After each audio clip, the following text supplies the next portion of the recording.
We've been wandering around this game for a while now.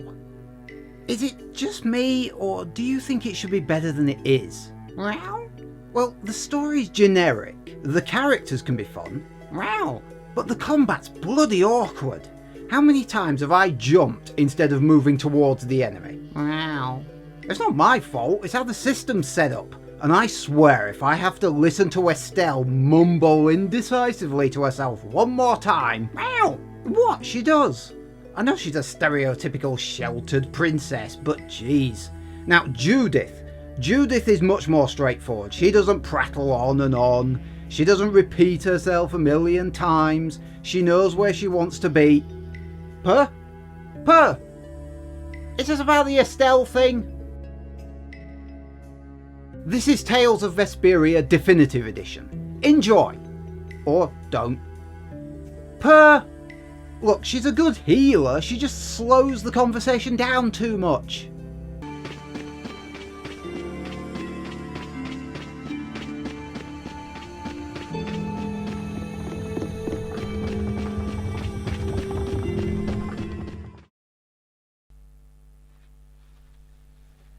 Greetings YouTube! Another year, another slew of good games and crap games I'm sure will come down from on high, and we'll play them and we'll only find out whether they're good or bad until we actually have a go. But for now, first game review of the year, I went with Tales of Vesperia.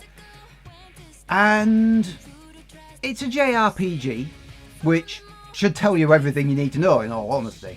JRPGs always have very common elements to them. The story is your basic good versus evil story. Your characters are always the same. You know, you've got your sword fighter who's the guy and he's well balanced. He's got sword techniques and some spells. And then the second character's always, you know, the princess who has a sword, of course, but is mainly the healer. That's what she's designed for.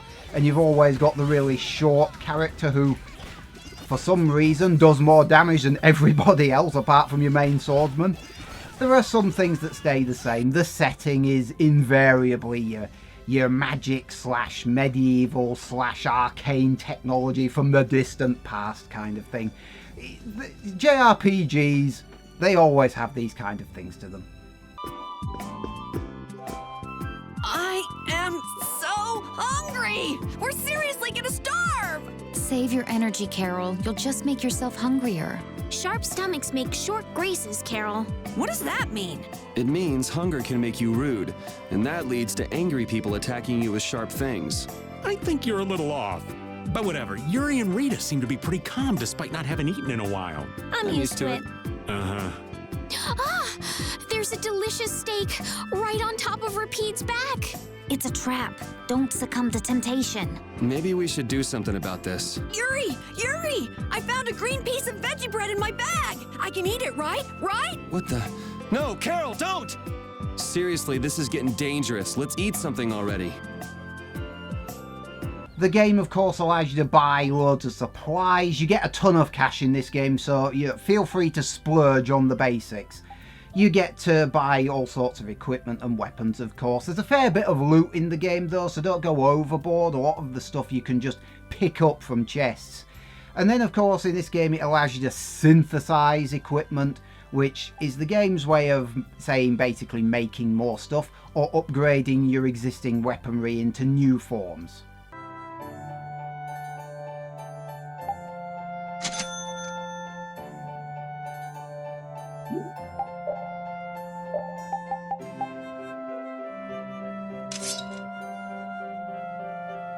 Being a JRPG, it has some unique features, otherwise it would be identical to every single JRPG ever. This game, one of its unique features is that weapons, most of them at any rate, have skills on them.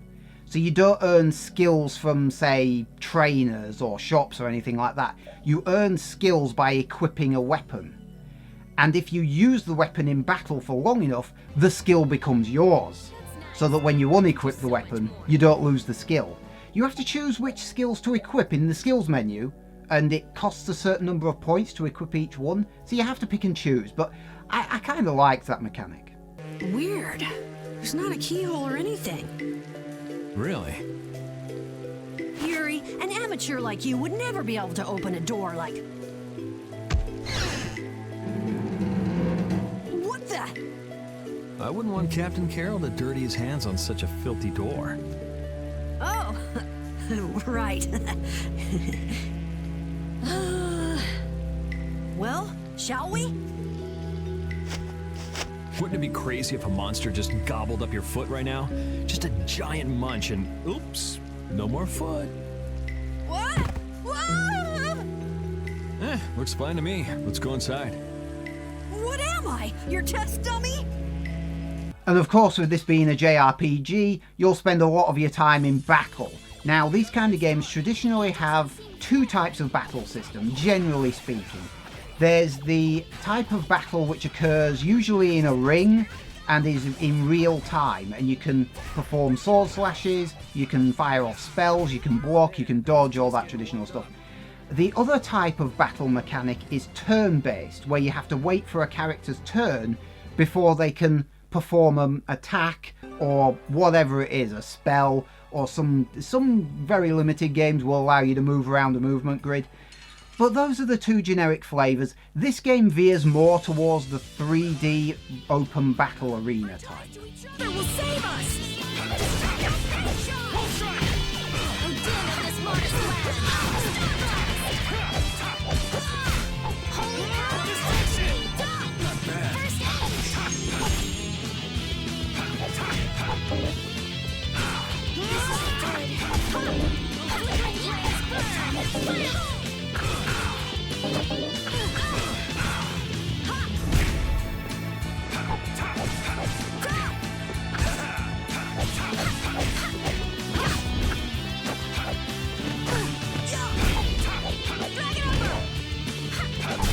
Put out your hand.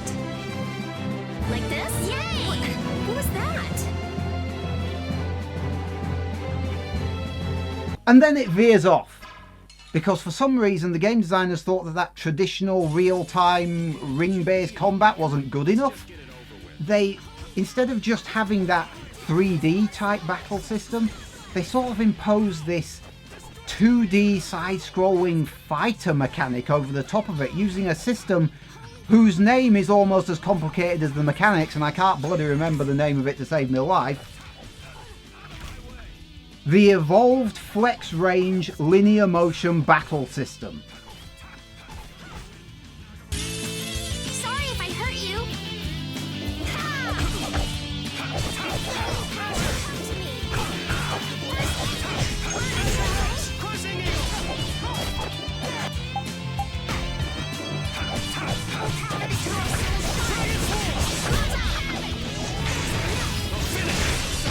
We finished them off. I finished them off. Huh? What it means in practice is that if you hold the L2 button, you can indeed move around however you like on the field. You release the button and you have to lock onto an enemy. Once you've locked onto them, the camera rotates to put you on one side and them on the other. And then you're in 2D fighter mode. You can jump by tilting up on the thumbstick, you can move towards or away from them, you can perform upper, middle, lower attacks, you've got your special moves and your spells, of course. The problem is, and it's a big problem for this kind of game, is you can't move sideways. You can't do this. You can move towards or away from them, or you can jump up, but you can't dodge sideways. So if the enemy launches an attack at you, you can backstep, but that's about it. And if the enemy is huge, your backstep isn't going to do you any good because they've got massive range. It doesn't sound like a big deal when I'm describing it, but when you start playing around with it, you realise how bloody annoying it is. It's really annoying. Because you can either have access to the full range of your combat skills, or, and this is the kicker, if you hold the L2 button to free run around the arena however you like, it cuts off all your combat moves. You can only do a running attack, one single running attack. Your combos, your specials, gone. You can either have full access to your moves or full freedom of movement. You can't have both. I feel like an easy Don't get careless. Oh, flickering blades burn! Fireball! Oh, enduring protection! Barrier!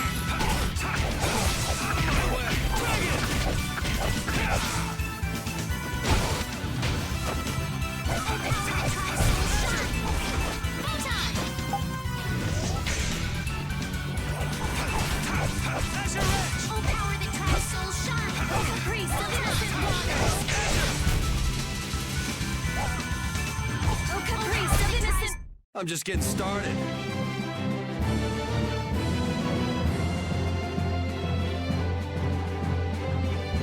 That's in full manual mode.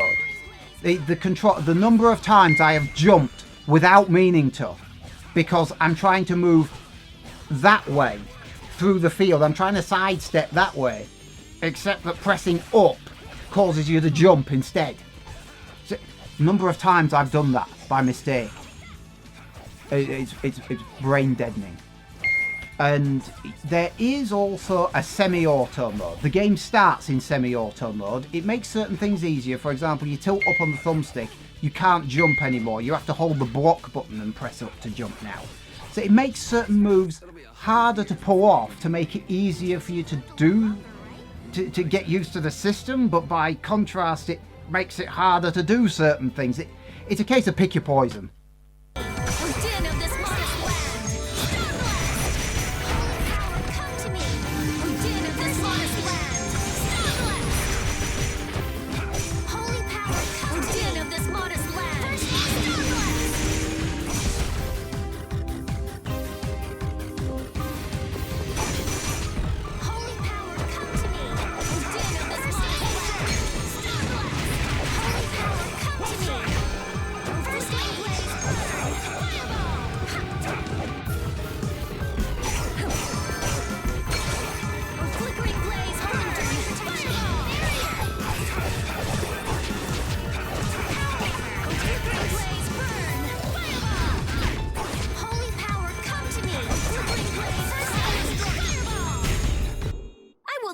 Them use Blastia for evil. Let's go chase him down. Let's proceed quietly. Not that you have to bother with the combat at all, Don't let him trip you up. because while your teammates can be handled by the computer using the AI, you can set your own character to automatic as well. So all you have to do is guide your character up to the next enemy, to the next encounter, and then put the controller down. Put out your hand. Don't get sloppy.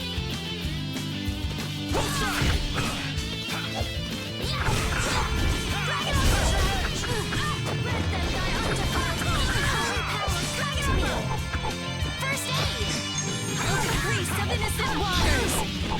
Holy power, come to me. First aid. Drag it on.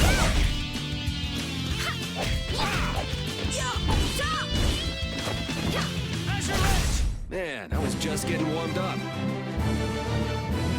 It gets really bad when you have to fight on your own against many opponents at once. That's when you really start to feel how bad this is.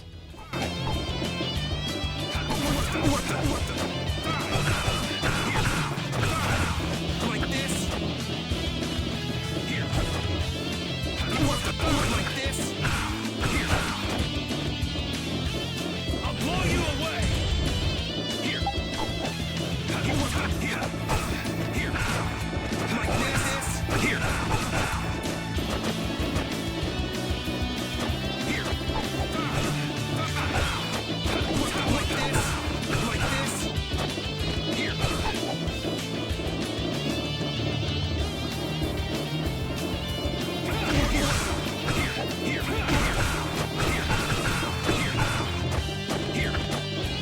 There is one genuine way around the game's battle system's crap factor. The game, because it uses this camera that encompasses the battlefield, it supports 4-player local co-op.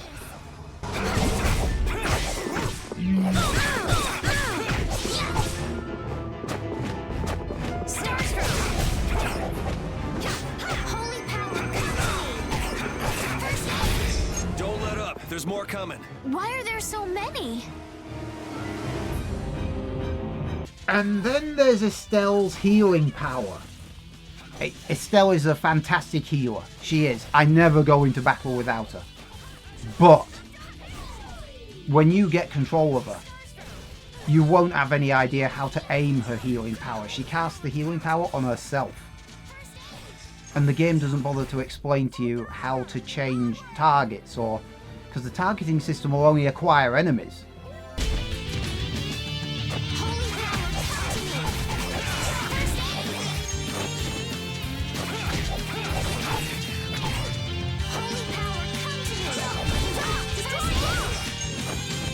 I eventually found out how to do it. Turns out you activate the healing power, and then before the casting is complete, you use the directional pad left and right to select which character you want to heal. It's simple, but I could have done with the computer telling me that.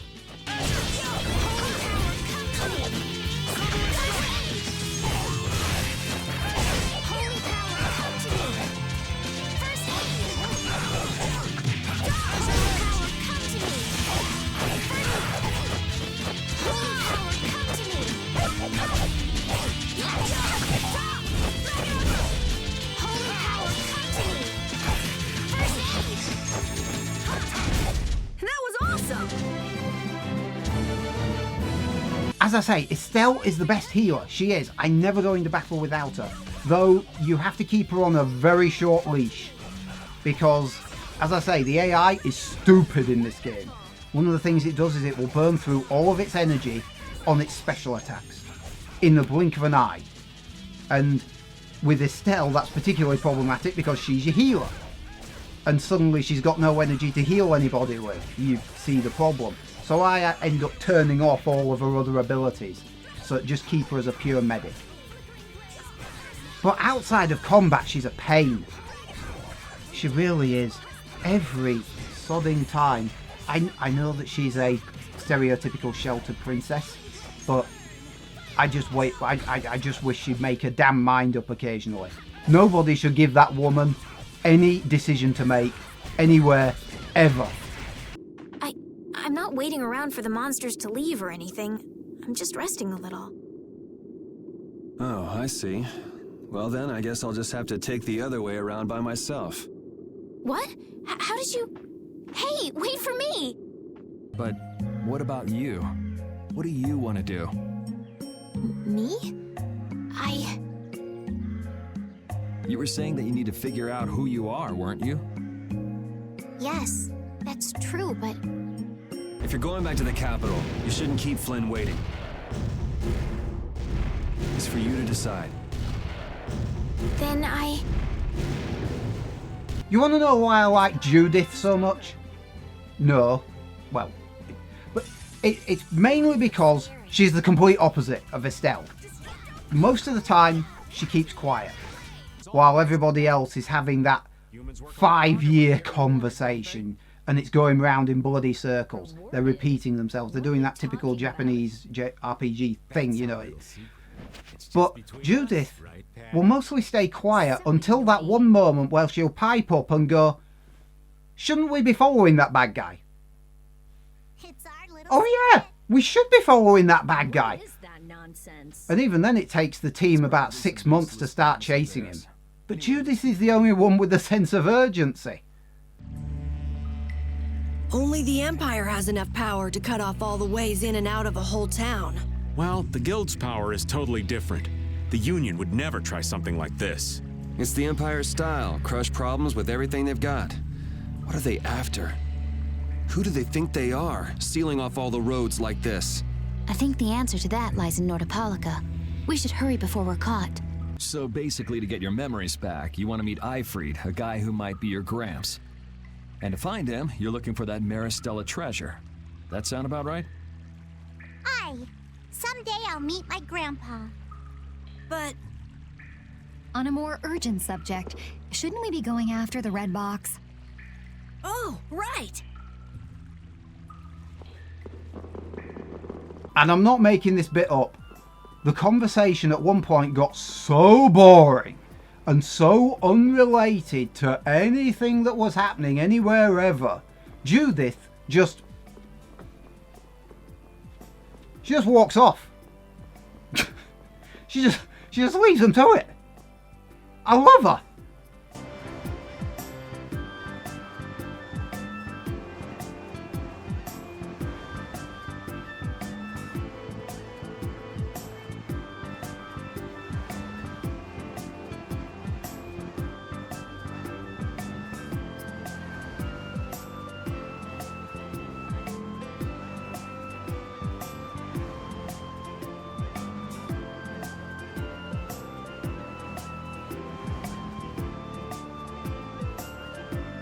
Most of the stuff you'll be doing in the game is combat related, of course, but there is some minor puzzle solving here and there, usually involving a ring, which I'm not wearing.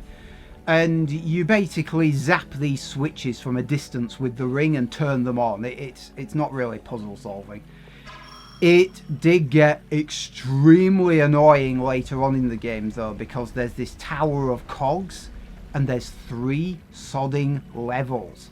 And all you're doing is you're zapping one cog after another, going up and down and up and down and up and down. Just zapping that cog, back down, zap back up, zap that one, and back. Oh, Jesus.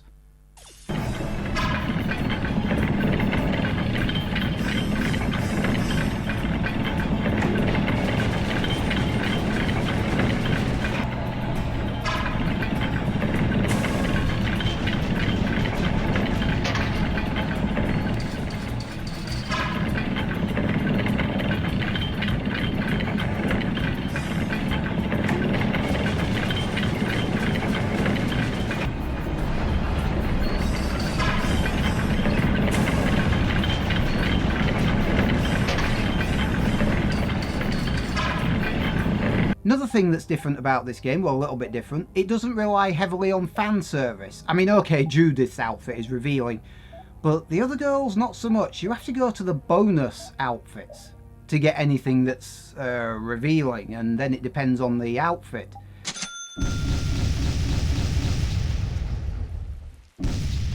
What do you say? Does it look okay on me? You didn't have to change your costume like that. So grown-ups are interested in these kind of outfits. Oh, oops. Did you get an eyeful just now? Overall, though, I feel like I should have liked this game more than I did. And that annoys me. Because as far as I'm concerned, the battle system is what lets it down. I'm going to give Tales of Vesperia Definitive Edition a 6 out of 10.